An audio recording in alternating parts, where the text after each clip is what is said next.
Hi folks, Jay Haft here. Episode 10, Beaver Dam in the state of Wisconsin, a corrupt criminal enterprise, a true American horror story. I want to ask for your help again. It'd be greatly appreciated if you can help, because we're all in this together. Okay, I want to say these are all my opinions, and I want to ask you to please share these with your friends and stuff, because we need to get it out for everybody. This is for the whole city, the community, the future of our country. Okay, I'm just going to spend 2 minutes on the TIF district.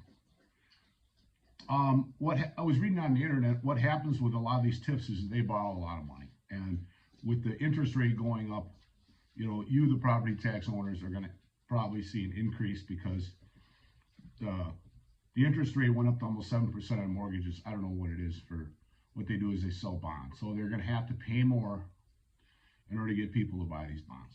Okay, another thing too is, one of the cons on this is it's unfair to existing businesses who have never got anything from the city except a tax bill. And what it does is it's an unfair advantage. It creates a new business competition for you. How convenient for the cities to reappraise the buildings in Beaver Dam right when the property values went up. It was at a convenient moment. Now that home values and interest rates have risen to 7%, and a lot of the property owners will not be able to get what their appraised value is now in their homes. So I'm just going to leave that at that. And I just want to say the Department of Natural Resources is supposed to be fair and equal with the floodplain regulations. You probably could be fined, made to improve your improvements that you made, because that's kind of what they do, or jail, depending upon the nature of the violation. Okay, now I'm going to go into, this is going to be interesting. This next two episodes are going to be on the river and the city. And basically, the DNR let the city do all this kind of stuff that really didn't make sense, And what the city did here was stupid. And a lot of times you can't help stupid, even if you try to help it. So this is a letter that I wrote, and I sent it out to 30 different agencies. The following statements are all my opinions that I believe to be fact. The letter is to inform all involved parties. Under Wisconsin Administrative Building Code, the floodplain ordinance is illegal to fill in a floodway. No one is allowed to have an adverse effect. You're not allowed to do anything that alters the flow, increases the velocity of the water flow. As for the illegal alterations that have taken place, before the removal of the buildings, the water flowed freely underneath the river, and it widened underneath as well. It was like 95 feet wide. Now it's like 25. I actually went out and measured it. Almost all the area where the buildings once stood have been replaced with soil and rocks, narrowing the water. It is my belief that this will raise the average high water mark, not lower it. This is to inform you you're putting Wisconsin National Historic Property at risk because of the increased velocity. The building was built in 1911. It was not designed to have almost one half of the river narrowed. In the areas of the dam, most of the water level is determined by the volume of water coming over the dam. I thought the purpose of the plan was to reduce the probability of flooding. And I sent that out to 30 different agencies in town. And I got 2 letters back. And the thing about it is I think a lot of them probably figured that if the city of Beaver Dam doesn't care about the public safety for their community, then why should they? This is a letter off the letter I sent. The DNR's, I got the 2 letters back. The DNR said everything else all right. The EPA sent me a letter back, said no, it's not legal and there's no way they could permit this. So got a copy of the permit, and as you will see, they had no permission to fill in the river. And I'll show you that, actually have that permit. I'll show you this in the second half of this episode. As I explained earlier, the Wisconsin state government is like a criminal enterprise. I got a call back from the EPA, and they said, sorry, we can't do anything for someone who's behind on taxes. I was never behind on taxes. In any case, it's not about me, it's about the people and public safety. I basically sold everything I had that I worked my whole life for, so I could pay my bills and stuff. And to this day, I'm proud to say that I don't owe anybody any money. I never went bankrupt. if anybody thinks that I owe them money, you know what, glad to see you get it, and I'll try to find a way to pay it. But, you know, I'm an honest person. Okay, now, so the city, you know, they tried to portray me as a troublemaker when I was just trying to help, you know, because you'll see in the next episode the long-term ramifications and the problems that they created and what they did to people's property. It says, when it comes to J. Hayes Fountain Inn building, the city of Beaver Dam has preferred to wash its hands of the situation, even though they got paid for it, allowing the Department of Natural Resources to handle the legal process which could lead to the building's demolition. But that doesn't mean the city has avoided the situation completely. Hayes made sure of that on October 21st when he sent city officials a letter accusing them of illegal activity regarding this downtown redevelopment plan. Hayes believes the city's plan, which raised 10 buildings and removed a pair of culverts and parking lot, will actually lead to higher water levels. The following statements are all opinions that I believe to be, and then it basically says the letter is my belief that this will raise the high water. A recent study conducted by MSA, which is kind of like they basically give MSA all their work. I don't know if they ever get any bids or not, but you know. So now I'm going to go through this. I talked about the floodplain, the floodway, and the flood fringe. And I probably should have done this sooner. But this basically describes the difference between there, because a lot of people, you know, get their property put into the floodplain because of a 100-year flood. And the floodplain is the land which has been or may be covered by floodwater during the regional flood. The floodplain includes the floodway and the flood fringe. The floodplain is the mildest classification of this. And then there's the floodway. That's like my building was. That's the most severe. The floodway is the channel of a river or stream, and those portions of the floodplain adjoining the channel required to carry the regional flood discharge.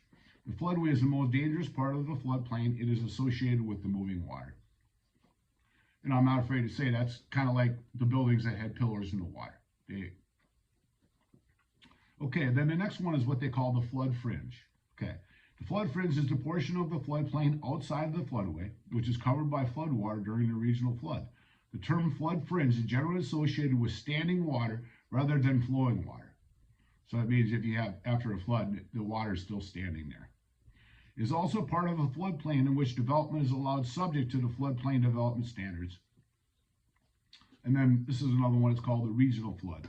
The regional flood is the same as the 100-year flood, the 1% chance flood, or the base flood.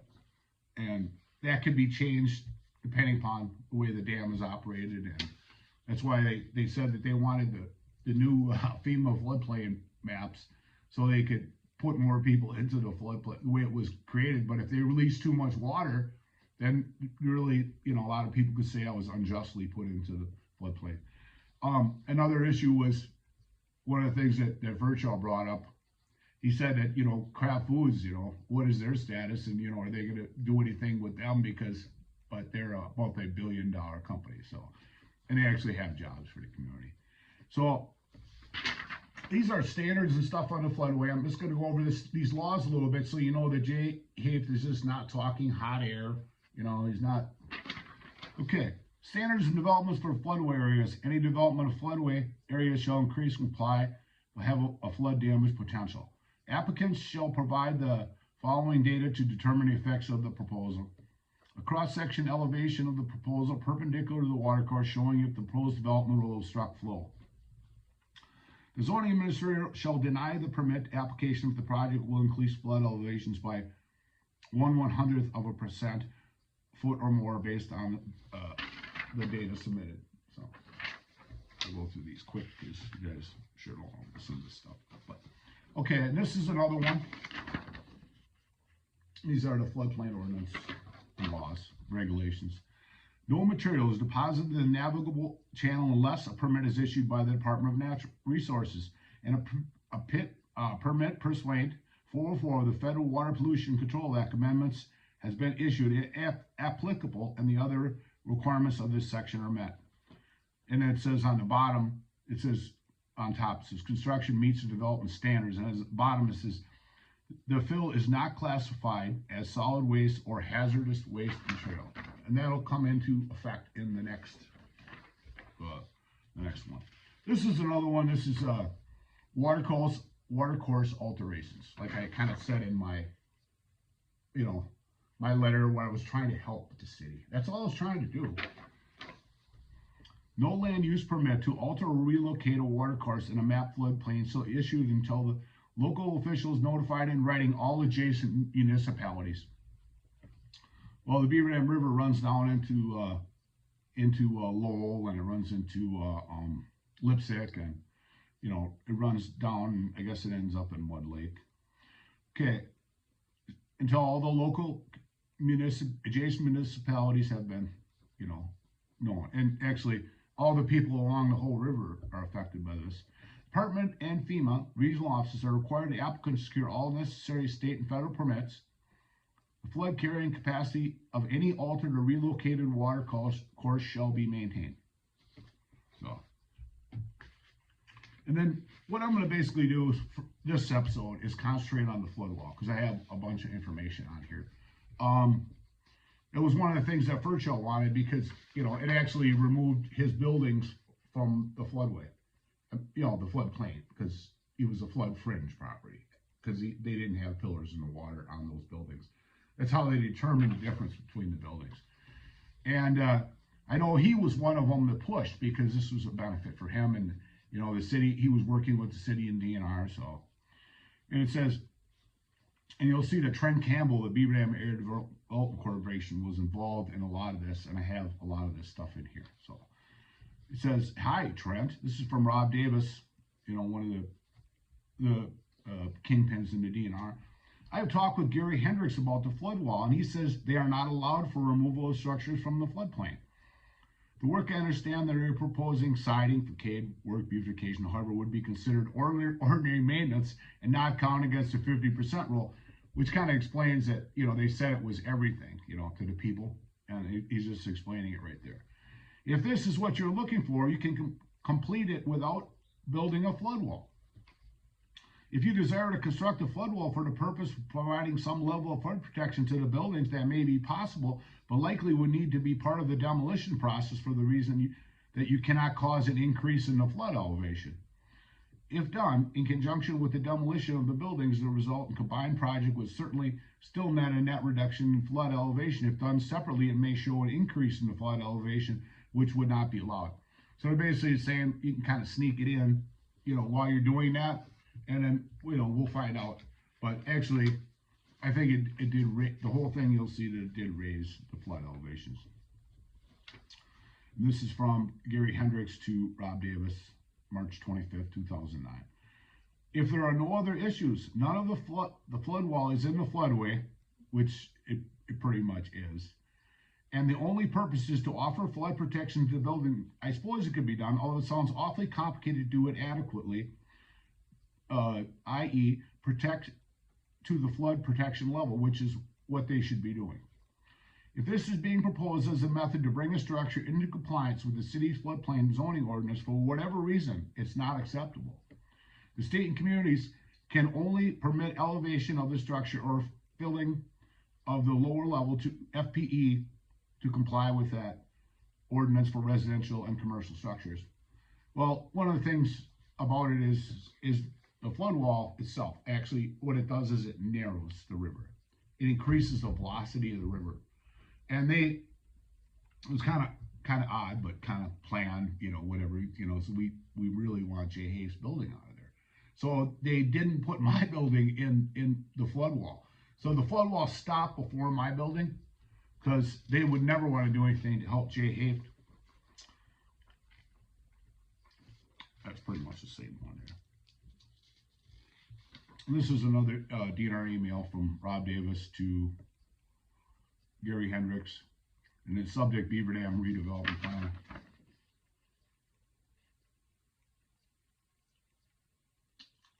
You'll see with the combination of not just the flood wall, but what else they did as I move forward in the next episode, it did increase the velocity of the water. I just want to clarify this, because the city has questioned me, telling me that a flood wall would not be allowed an acceptable means of flood proofing. What they would like to do is install a flood wall to the flood protection elevation that would allow some buildings removed from the 50% rule. It is the buildings that back up to the river. We have a solid foundation. If you could provide clarification, I would greatly appreciate it. And then on the bottom, from Gary Hendricks to Rob Davis, it says, depends upon why it's done. If there are no other issues, none of the flood walls in the floodway, the only purpose is for flood protection for the buildings. I suppose we get down, it sounds awfully complicated. And then on the bottom it says, if this is being proposed as a method to bring a structure into compliance with the, that's kind of the same as that. Okay, this is another one.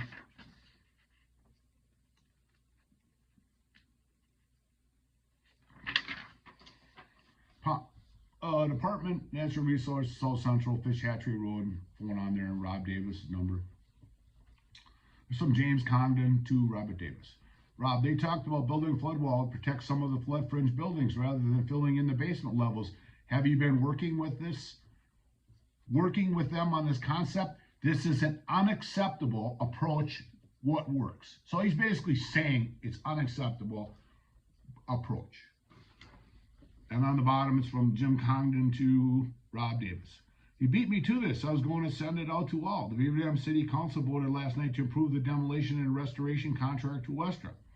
Voted to approve the financing, approve the purchase of the building, and approved to apply for community block grants. Approved to make application for the stewardship grants.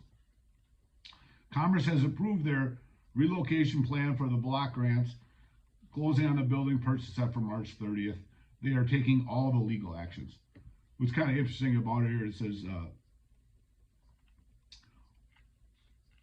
applications to be made for stewardship grants. And I'm going to get into that too, because it'll be interesting to see all the work that they put in on those stewardship grants.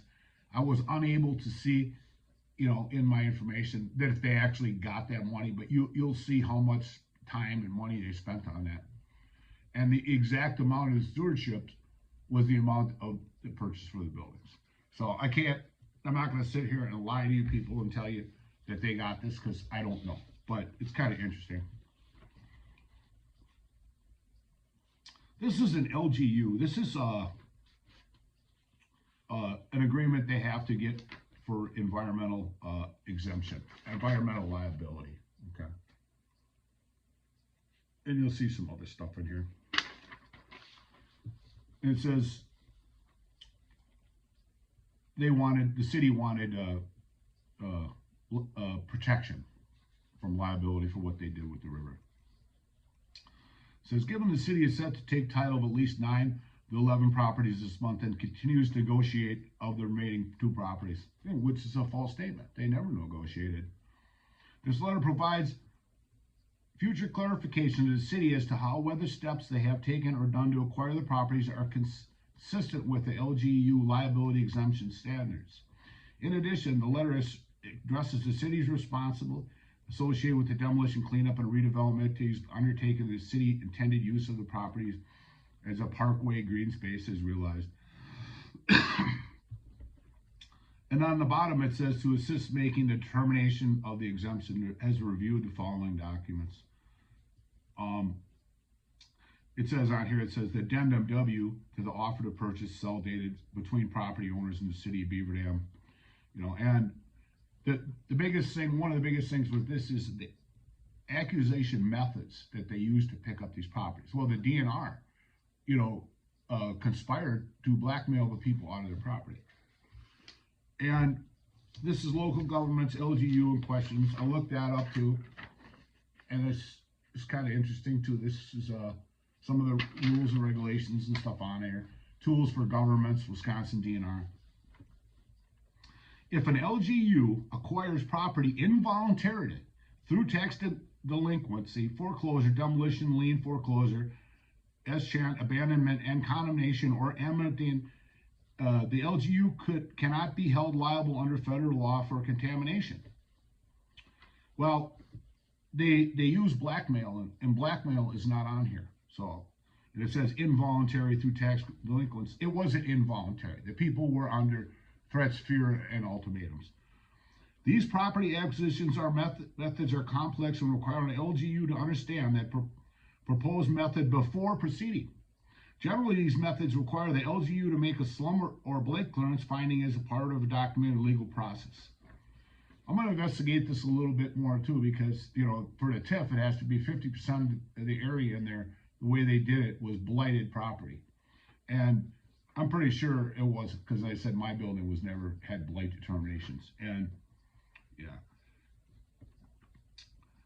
Here are suggestions an LGU should consider before acquiring property through condemnation or for purpose of slum or blight clearance.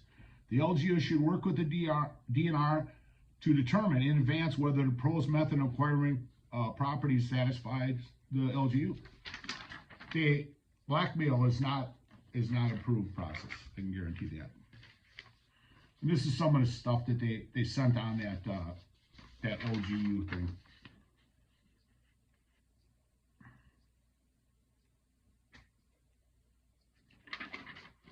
And I got a couple things that I'm going to read off here. The city's proposed method of acquisition of the property is carried out.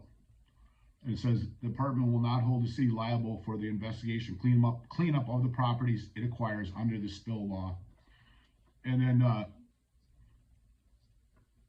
the city agrees that any waste materials or contaminated environmental media generated at the properties will be managed in accordance with applicable federal and state laws.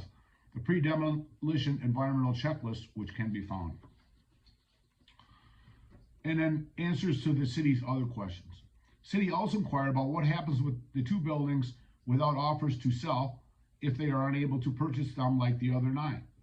Because the remaining 2 buildings are part of the blight area, is the city still protected, or does the city need to be concerned about the method of acquiring the properties and remaining 2 properties in the fashion that keeps them eligible? They weren't eligible for this because it was all blackmail. If the city does not acquire 1 or more properties through negotiations, which they didn't do, none of them, the city would not be eligible for the LGU exemption at these properties, but would be responsible for past discharges at those properties either. That responsibility would require to rest with the existing owners and past causers of hazardous substance discharges. The LGU exemption will apply only to properties that the city actually acquires. The city could also consider the use of condemnation or tax foreclosure as appropriate in the future as alternate acquisition properties for the remaining property. You know, it says in the future they have to do it right, you know, but okay. And then this is the last page of this here. And and that the intent is to acquire these properties for purposes of slum clearance or blight elimination. As long as the city's intent does not change, these alternate acquisition methods will also qualify the city for the LGU exemption.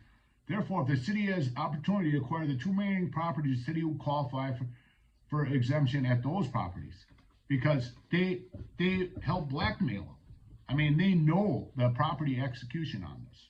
You know, the department looks forward to working with the city being carried out development property, and then it says issues with this: Linda Hannafeld, Dan Colbert, and then on the bottom it's Linda Hannafeld, Dan Colbert, Catherine Strawbush, Ken Johnson, Jim Condon, Mary Ann Schacht, and John Litcher. So basically, they don't qualify for it because, like I was saying, it's so critical, the acquisition processes that you do for the people to get this, you know, it's like an exemption from, you know, any liabilities for what you did. Okay, this is my last email on this one. It's going to be kind of a shorter episode because it's not really a fun one, but it is very important. It's from Linda Hannafeld, Wendell Warner, Jerry Nolan, Dennis Mack. You know, it's amazing how many people the DNR have, you know, working for them. They could cut, like I said, they could cut this agency in half and you really wouldn't notice any difference. Greetings, everyone. I am contact within the R&R program that can assist with the local government unit LGU exemption. As Dennis mentioned, Dan Kohlberg is also an excellent resource for questions regarding the exemption's applicability to this case.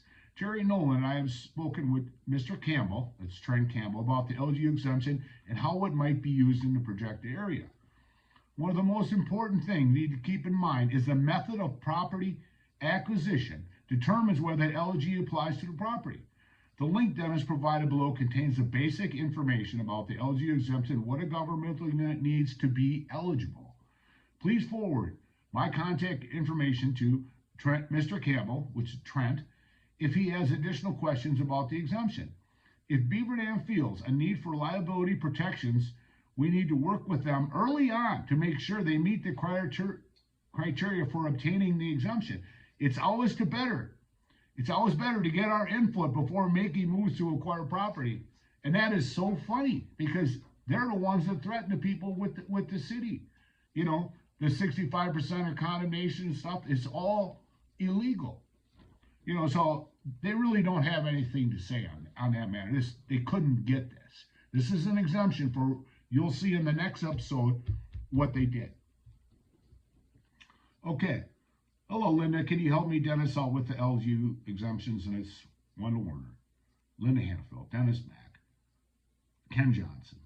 So I want to show you all this stuff laying here. So Jay Have's not making this up.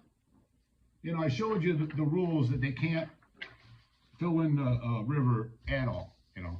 And just another example how the city and the DNR work together. And, you know, one of my, feelings is why the EPA said that, they weren't going to investigate it because I was behind on my taxes, and I'm sure the DNR talked to them and said, hey, the DNR told them that, our goal is to get rid of the river, and, the EPA looks at it, they want everything free and stuff. So, oh, maybe this is a good thing, we'll just let the city do what they want, but you'll see in the next episode how the amount of liability that they created for the city, tremendous.